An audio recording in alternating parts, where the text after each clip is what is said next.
L'info écho avec Capital.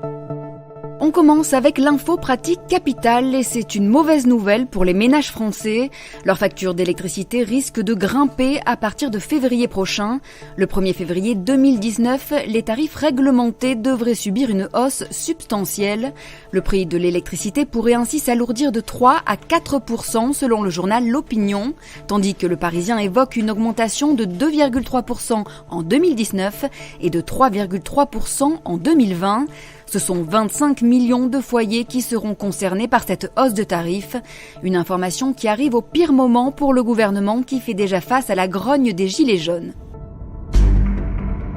Le coup de gueule du jour est poussé par Solidaires Finances Publiques, l'un des principaux syndicats de l'administration fiscale.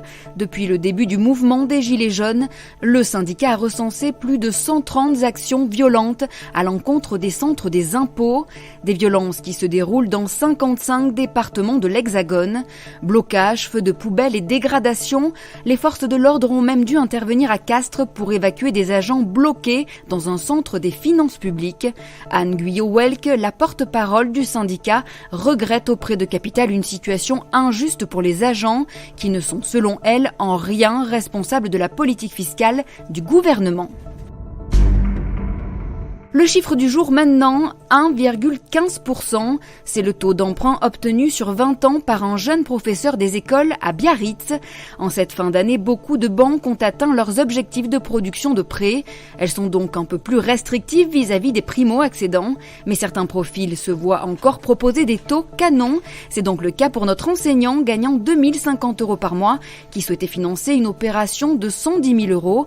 Ce faible montant n'intéressait pas la majeure partie des établissements prêteur, mais son apport de 50 000 € a finalement séduit une banque.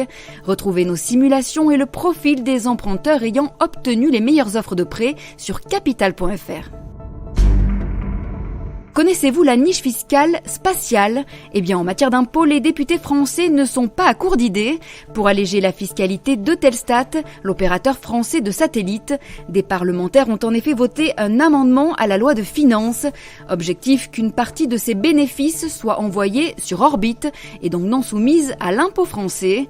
En considérant dorénavant les satellites géostationnaires comme des établissements stables, d'un point de vue juridique, les bénéfices provenant de leur exploitation ne sont plus taxés en France, mais à 40 000 km de la Terre, un endroit où les impôts n'existent pas.